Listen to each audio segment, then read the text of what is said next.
Welcome to Unleashed Podcast, where all are welcome. Now, here is your host, Pup Twigs. Hey everyone, Pup Twigs here from Orlando, Florida, and joining me all the way from Belgium is Pup Mike. How are you? Oh, I'm very good. Thank you for asking. How about you? I am doing really good. Thank you so much for joining me today. Thank you so much for inviting me. Uh, well, first, I'd like to just find out a little bit about you. So, can you share a little bit about, your journey and what being part of the not only the LGBTQIA plus community, but also the pup community and what it means to you? Well, my journey has been, I would say, quite long and rough at the beginning. And I see it as a mix between self-discovery and unlearning shame, which took me a very long time, and sometimes I still struggle with it, Hmm. and choosing to be authentic on purpose. And for me, being part of this community, it's not necessarily about who I love, but it's about the courage to live as you are, to build a life that fits the person that you are. Okay. Well, Yeah. if you could leave our listeners with one message about love, acceptance, and just being true to themselves, what message would you want to leave them? Well, it's very important to be, I think, to be real. And the most important thing is that you are allowed to be real, and we are allowed to be complex. We are allowed to not fit in the patterns everybody thinks that we fit. So the message is you're allowed to be yourself. You're allowed to want love as you want it. Don't be ashamed of who you are, and don't be ashamed of what you feel or what you want. Because as humans, we're very different. Everywhere Hmm. you look, we're different. We don't fit in boxes, although we really love to sit in some boxes sometimes. Yeah. But yeah, we're different. So don't be ashamed to be different and to be yourself, to be real. Okay. All right. Well, what advice would you give someone who's just now starting to embrace their identity, whether it's coming out of the closet or maybe their identity of being a pup or a handler? What advice would you give them? Uh, I would have loved that someone would have told me to go at my own pace and not to confuse pressure with progress or desire even, or how other people who have been longer in the community sometimes like to lead or influence and push boundaries even if the other person doesn't want them to, but they're too scared to be rejected from the community to say anything. Okay. So, yeah. So I would say find one person, one safe place, and build from there. Also,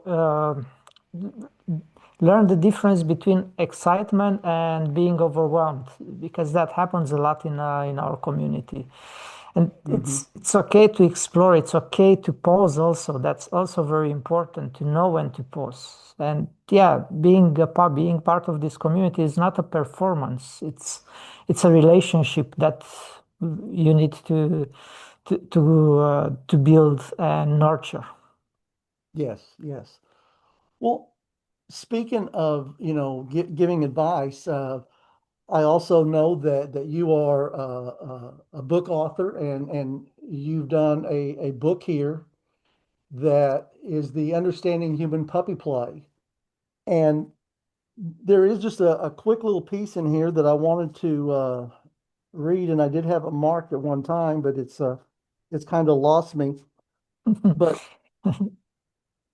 it says Mike is a clinical psychologist, hypnosis specialist, and lifelong advocate for the queer visibility and sex positive education.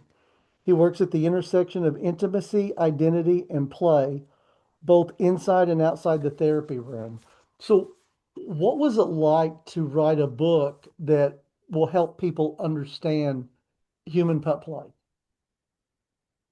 I will say it wasn't easy because in the end, it started with a guide 2 years ago, which is it's free to find anywhere on the web what puppy play is. And then I started to expand on it. I started to do some research regarding the psychology of puppy play. Myself being into puppy play, living some not so good events, and going with some people who pushed me a bit too much in the directions I didn't want to. I Hmm. started to think a lot and study, and then I retreated from the puppy play for 1 year or maybe 1 year and a half. I also had breaks to be able to look and see exactly what's happening within the community, what is happening with with everything, and talking to people, talking with pups, talking with handlers, talking with fetishists, I started to build an image of the psychology behind puppy play. And not only that, the psychology behind wearing a hood and how this influences behavior and how being a puppy for a long time, it's like you're training your behavior to act in a certain kind of way, so you need to be careful what kind of pup you are because that will overspill in your daily life. It's in the end, okay, some people are into role playing, but everything that we do, it's part of who we are. And if Hmm. wearing the hood, we find some traits, even if they're shadow traits that we feed and we make them grow, those will also grow in our day by day life, even if they're not good or we don't use them in a good way. We're connected, our pop self with our non-pop selves. It's still the same person, even if maybe we play two different roles. Okay, all right. Well, if somebody wanted to get this book, where's the place they would go to purchase it? They can find it on Amazon, also paper or Kindle edition. Okay, They can read it for free with the Amazon Kindle something. I don't remember the okay, name. I got, yep. Yeah. So they Okay, can, if they're in a country which they don't have an Amazon account, just look for the closest Amazon shop around you. For example, for my home country, which is Romania, it's very easy to buy them via Amazon Germany, for example. okay, all right. Well, I'm assuming that, over the years you've been able to attend some Pride events. Do you have a favorite event or a memory of one that you've attended? With the Pride, yes, I do have. But for me, Pride, it used to be about all the parties and everything. Hmm. But now it's more about going, being able to hold the hand of my boyfriend and walking around. And yeah, it's simple. It's when my boyfriend and I walk together, holding hands, and it's we're not bracing for reaction. We're just allowed to exist. I think that for me it's the most beautiful place when people smile or don't make a thing, and yeah, and there's quite a sense of acceptance in the air. That what is it for me, not now, because yeah, it's not about the big celebration. It's yeah, those everyday moments where love feels safe in public. Oh, and that's a big part of it as well. I agree with Yeah. you on that. Yes.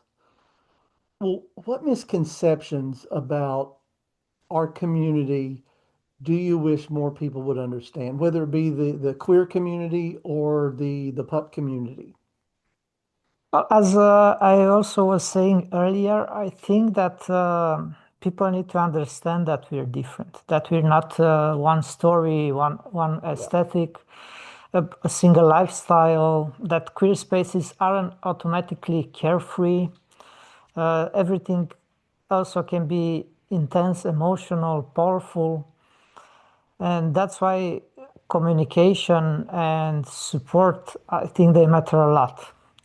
And I would Yeah. also wish to people to understand more that King or fetish communities can also be places of profound respect and belonging, not something to reduce to stereotypes. We're so different, and even if we are different, even in the puppy play world, where the same role can mean something different from pack to pack, even if we play with different rules, we can still play together if we understand each other's point of view. Yes, I agree with you. Well, this question I always like to find the answer for, but if you could instantly master one talent, what would you want to master?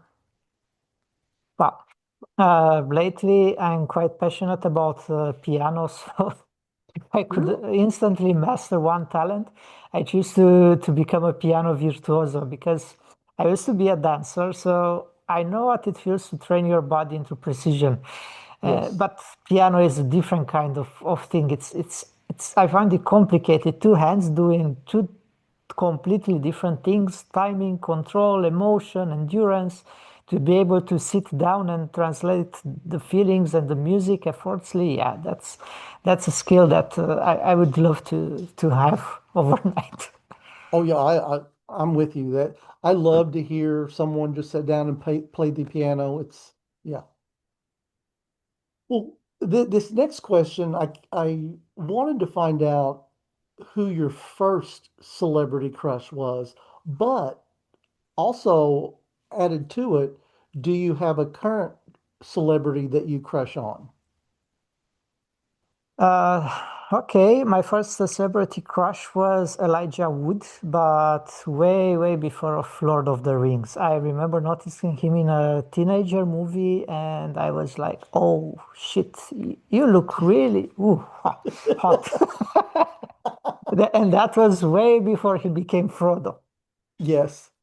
And today, I gotta say, I'm going mainstream with Henry Cavill. I think Oh, he looks great, and especially for the role in the Witcher series. That's where I think he was really, really good. I'm sure there's a lot of people out there who will agree with you on both of them. So, what does community mean to you? I know we got a little bit about when we were talking about your proudest moment, but what does community mean to you, and where do you go and find your community? Um, community, I know this is old, and sometimes in our spaces you say it, but for me, it's also a chosen family. Mm-hmm. Mm-hmm. It's a place where I can fully be myself. And I find mine in in the long walks with my boyfriend, cycling, but also game evenings that we organize from time to time with friends, or puppy game evenings, board game evenings, and so. We also go out in Antwerp, for example, in clubs like the Boots, where Mm-hmm. or La Reserve in Brussels, where pups are safe to be there and be themselves. We also attend fetish festivals like Darklands, and yeah, I also think quiet communication is also good if you think about education. Community without education, it cannot work. So it's not just celebration and party all the time. I think it's also aftercare and caring for the other person, not only play and loud music. Okay. All right. Well, now, next question is, do you sing at all? Yes, I do. Do you go out and sing karaoke in your Yeah, town? yeah, I love singing karaoke, even though my boyfriend hates. But yeah, I'm sorry, I really love it. Yeah.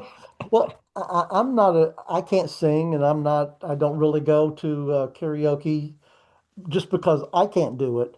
But do you have a go-to song that you sing when you do karaoke? I actually have two songs which I sing all the time Okay. because they fit my vibe, and One is To Hype the Room. It's Let Me Entertain You by Robbie Williams. It's usually the song I start every time. And the other one is Barbie Girl by Aqua, which I Oh my also, God. after a few drinks, that goes really well. Well, that is awesome. I love that. That's what a difference between the two. And between, I sing mostly Sinatra, Leonard Cohen, or this type of classics. Okay. But I start hard, I go soft, and at the end, it's Barbie Girl always. That is awesome. I love that. Well, over the years, what challenges have you faced within either the queer or the pup community, and how have you been able to overcome them? Whew, if I think about the challenges, I always think about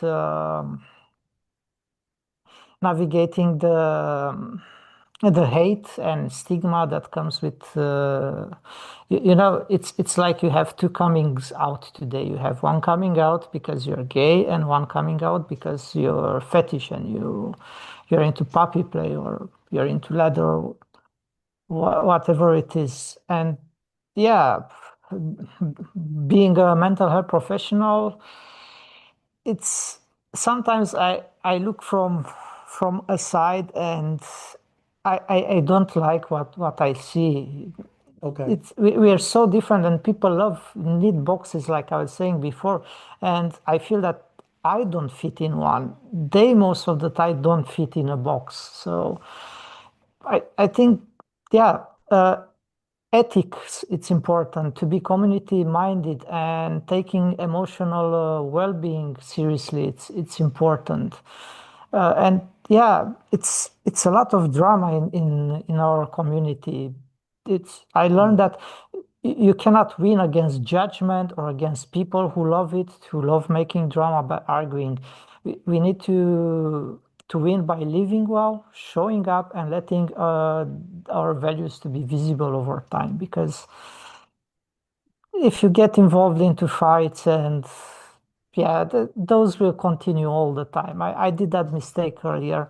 Now, if someone has something to say about me, I say, yeah, you know what? Yeah, just say it. I don't care. We'll see in a couple of months, years, what the truth was. Okay. All right. Well, last question. Want to find out if you have an icon or a role model that you learned from out there. Oh, this is not an easy question to answer. I thought a bit, but it's not easy to find someone who combines visibility with integrity, Hmm. who also makes room for others instead of just taking the spotlight saying, "Oh yes, LGBTQ plus, that's good." But I think maybe Pedro Pascal as a public figure, Uh-huh. I don't know, it hits closer to home. I, yeah, I'm inspired by community leaders who quietly keep people safe, and yeah, I think those are the real models for me, not necessarily the ones who go yelling all the time and in the end they don't do anything. Okay. All right. Well, I want to give you the opportunity to share any contact information via social media. You have any of them that you would want to share here? Sure, you can contact me via Instagram or Telegram. It's the same handler, DJ Dogo Mike. And yeah, if you look for DJ Dogo Mike on other medias, you can also find me. But if you want to contact me, that's easier. I answer faster on Telegram or Instagram, or also you can check my websites because it's pupmike.com, which is the puppy version of the website, and mikedefta.com, which is everything else that I do. Okay, awesome. Well, I just also want to remind everyone if you want to get out and get this book, you can do it through Amazon, wherever you order your Amazon items from. Any last words before we sign off of here?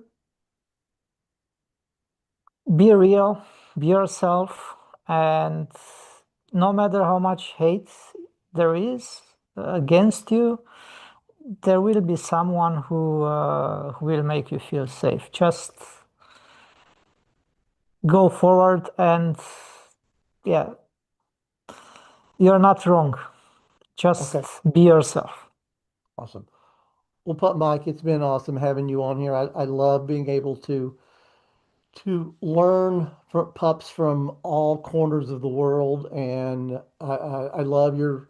I think I've had about a handful of Belgian pups on my podcast over the 3 seasons, and now here on the fourth Mhm. season. So it's been awesome having you on. Hopefully, it's not the last time you and I get to talk and visit, but I know we'll catch up in the future. Yeah, it's also a pleasure to talk with you, and I always watch your your channel and to see how other pups think and what they say. It's really interesting, and congratulations for keeping this and doing this. Well, I love doing it, and thank you for watching it. It means a lot to me to have some people out there that take the time and learn from all these other pups that they've seen on my podcast. Yeah, Well, it's a great way to learn about others. So thank you it very it much again. it sure is. Well, thank you, and we'll talk to you soon. Yeah, bye. Bye. Ciao.